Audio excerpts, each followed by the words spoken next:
Hey guys, I thought I'd do a little quick video with a few thoughts that are on my mind. Um, this is a burpee related, non related video all in one. A few weeks ago, uh, Sharma, I hope I pronounced that right, put out a really interesting video on warm ups and why he doesn't warm up or warm up per se. Um, and it's had me thinking on again, off again on this subject for the past um, since he put it out, actually. So for 1 or 2 weeks now, and I was thinking about it a little more in depth this morning as I was getting ready for my own workout. And the question I wanted to answer the same question that Chris did: do I warm up? And my answer is a little different than Chris's in a way. Um, I'm a little bit older than Chris. I'll be 58 in about 2 weeks. And my answer is sort of in depth. Um, it covers a bit more than just the traditional do I warm up before I work out or not? And the answer is really that um, everything I do is sort of a warm up. That I warm up for life itself. My um, day is actually filled with yoga practice, joint mobility, my actual workout, um, walking. So, first thing up in the morning, um, I do my, of course, you take care of bathroom needs.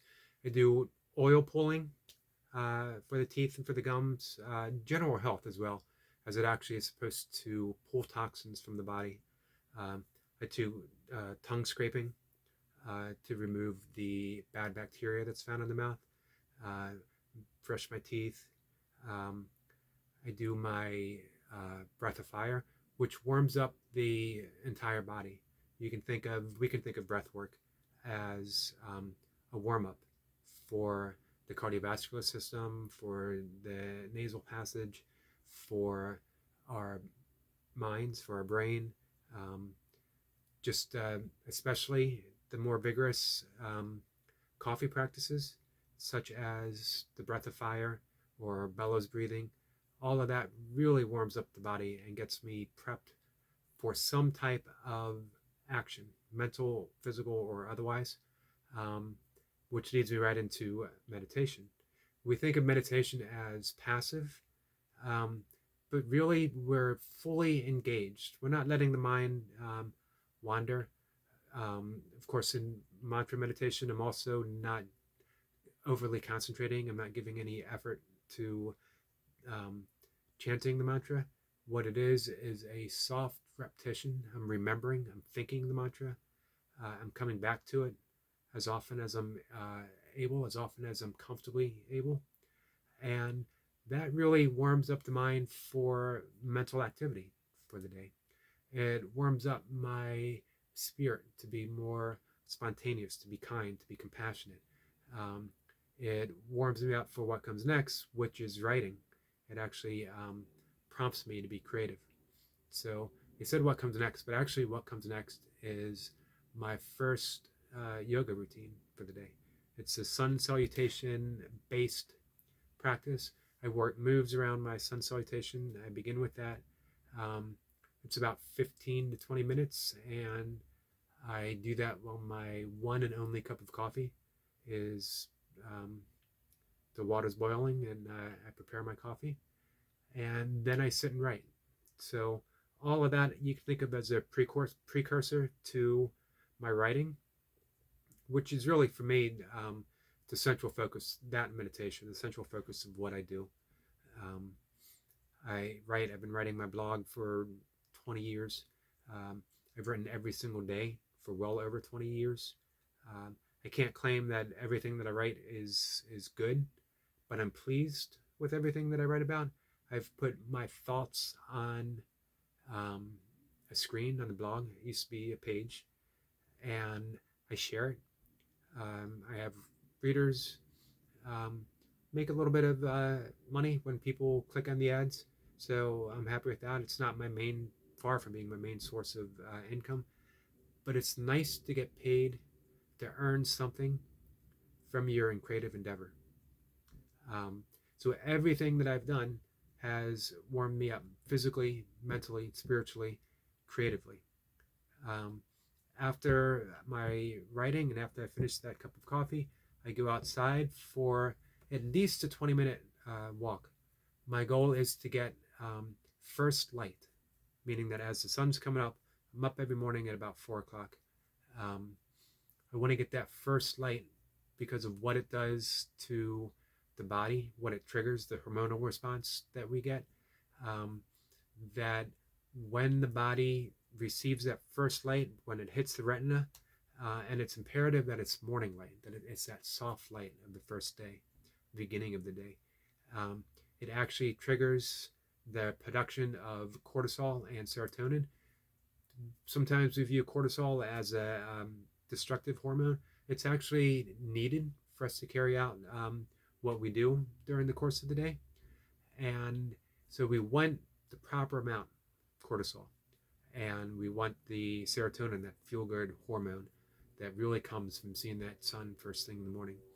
Later in the day, the serotonin is actually dies off and is replaced by melatonin, which is the circadian hormone that helps us fall asleep. So we can see how that production of cortisol and serotonin actually helps prepare us for that night's sleep. So what I do in the morning, that beginning walk, right as the sun's coming up, right after dawn, actually, that prepares me, it warms me up for a good night's sleep coming later in the day. After that, I might get a little bit of work done, check my emails, make sure my blog is posted, and then I get my workout in. Right before my workout, I do a full joint mobility and exercise band routine. I think of this as less of a specific warm-up. This prepares my joints for anything that I do during the course of the day. It's just working through the joints through full range of motion, several different planes, several different ways of doing it. Shoulder whirls, neck rolls. I'm just softly manipulating the joint to get that synovial fluid going. And after that, I might do a 2 or 3 minute fast walk around, just around my house. This is more to prep cardio wise. And then I hang from my pull up bar and I start my burpees. I don't do any specific burpee warm up. And I'm really at that point as warmed up as I'm going to be. After my burpee workout and all the other stuff that I do afterwards, I do a walk and or run with my ex-wife and our dog, usually anywhere from 2 to 3 miles. Fairly easy considering what we used to do when we both trained for ultras, but 2 or 3 miles in combined with my morning walk gets me a pretty decent pace. Not ultra ready. I might be able to force out a 50K if I needed to. I don't need to, fortunately. And after the walk, after my main meal, which is early in the day, it's not the Bluebird special, 4 o'clock, but it is that big meal, and it's usually about 1 o'clock or so. The reason for that is I want plenty of time. I'll have a lighter meal later in the day, but I want plenty of time after that big meal to digest, so I'm not trying to sleep while my body is still in that heavy digestive mode. So again, I can think of the actions that I'm doing midday or warming me up for sleep later in the night, which in turn, those actions, a good night's sleep, I can think of as a warm-up for what I'm going to do the next day. Everything is moment-based, but it projects far into the future. After my lunch, I give it a little time to digest. I might, if I have a student, I'll teach meditation or I'll teach some breath work. I do my second yoga practice, and I throw in some joint mobility usually afterwards. It's a little bit longer. It's standing based yoga. We'll do more standing poses, less of the sitting poses that I might do in my first session. Then I do my afternoon breath work, and I do my second meditation for the day. Again, that meditation is helping me de-stress. It's helping me, as if everything I've described as if my life is overly stressful. But it does help me distress. It does help me reduce anxiety. And again, it helps me get ready to sleep a little bit later in the day. After my dinner, which is really light, it's usually a salad, some fruit, um, things along those lines. I will walk again for 5 or 10 minutes. There's a Ayurvedic principle of walking after a meal to help lower the blood sugar. And of course, you lower the blood sugar, you have that under control, and you've improved a host of other bodily functions. We've improved our cardiovascular health, we've lowered the blood pressure, we've reduced the heart rate. So after that, I'm usually good for an hour or two. I relax. I do a little breath work more if I needed, but then my last act for the night, and again, that's several hours after I've eaten, is my evening breath work, which prepares me for a good night's sleep. And it's what's called the whiskey category breathing. I slow down my breathing, I slow down my heart rate. I emphasize the exhale over the inhale, usually 2 to 1. So if I breathe in through my nose for a count of 4, I'll breathe in through my nose for a count of 8. Or if I'm doing box breathing, it's 4, 4, 4, 4, and I use the nose pinch.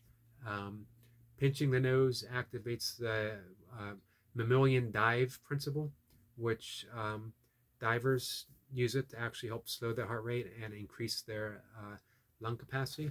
And what it does is, as you pinch the nose, for whatever reason, whatever the science is behind it, but it has been researched, and we can look it up and see that it's actually a real response. What it does is it triggers a relaxation response that allows a diver to hold their breath for an extended period of time. So I want to activate that mammalian dive response. I want to activate the relaxation effect that comes from it. And again, I think of it as a warm-up, but we can think of it as a cool-down to help my sleep. So everything is a warm-up for something else. Nothing is a warm-up specific for anything. I want my joints to be healthy, so I do yoga and joint mobility. I don't do it specifically to warm up for burpees. If I never did another burpee, I would still do my yoga. I would still do my joint mobility. It preps me for everything in life. So even when I go running, I don't have to do any loosening up before I run. I just start at a slow pace and I run. I increase the speed when I feel like it. Although lately, I've been doing the Japanese style distance training, which I forget the word they use, Nichiren, but it's translated to smile. And what it does, you want to be able to find a pace that you can hold and smile and have a conversation. Some Native Americans used to train their young to run through the desert holding a mouthful of water without swallowing the entire way. It trains us to breathe through the nose, to relax, and to keep that pace. I used to think of it in ultras as my forever pace. I could run like this forever. And it's actually easier for me than my power walking, my speed walking, because it is such an easy, enduring, long-going pace. Anyway, so that's the thing about warm-ups. Don't think of them as warm-ups. Think of them as just being prepared for whatever life throws at you. Get the joints healthy. Keep the joints healthy. Make yourself injury proof. I used to love to think of it as bulletproof. That what I'm on day like 470 something without missing a single day of burpees. Um, every day's been fairly hard in its own way. Um, I have a little every so often, a bum shoulder that kicks in. I have a tricky knee. Occasional issues with my lower back. Lately, there's been some inflammation in my upper back, but I can work through it all. I feel better after I do something, and I believe all of that comes from a lifetime of doing that joint mobility, a lifetime of doing yoga, not just stretching. This yoga's beyond stretching. It has to have, for me, that spiritual component to it, and that helping to key that compassionate, um, engaged with life spirit that I'm shooting for. That's my goal in life, is to be um, compassionate and spiritually engaged with myself and with my friends, with my neighbors, with a community, um, with my everyone. Let's just leave it at that, with everyone. So that's my theory of warming up. Do it, but don't do it. Don't do it specific. Well, if you need it, do it specifically. But warm up to be good at life.